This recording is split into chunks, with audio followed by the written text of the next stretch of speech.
Бұл қамыш. Қамыштан жасалған чий бұл. Зүлфия Номатова кадимкеле камыштан үй тиричилигине керектүү чийди жасайт. Кол өнөрчүлүктүн бул туру менен алектенип баштаганына 10 жылдан ашуун убакыт болгон. Жергиликтүүлөр чийди өрүктү кургаткан мезгилде жана кийиз жасоо учурунда колдонушат. Тазалоого жарым саат убакыт кетет. Бир бул эме тазалаганга. Жакшы кылып тазалап алыш керек да муну.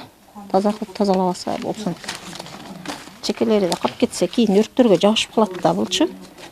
Ошого мына чекесин жакшылап тазалап алып. Кадамжай районундагы Шыпыран айылында жашаган дээрлик бардык кыз-келиндер чий жасоо менен алектенишет. Алардын катарында Бактыгүл Түркбаева да бар. Ал Шыпыран айылында келин болуп келген убакта чий жасоо укмаса ага таптакыр жат көрүнүш болгон. Азыр болсо чий жасоону өздөштүрүп, тазыккан чебер аталып турган чагы.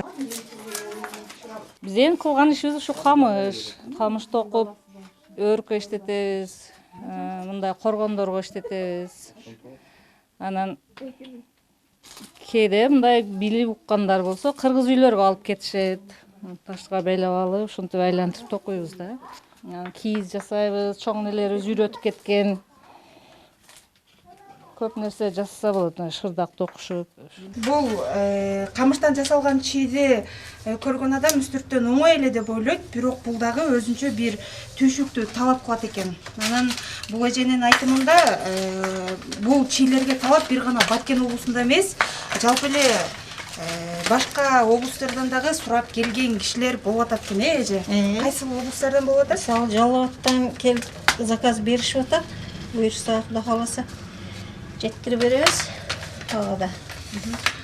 Канча узун көлөмдүүлүгүн канча деп айтышып атат алар? Көлөмдүүлүгүн узунун 4 метр. Биягын турасын 2 метр.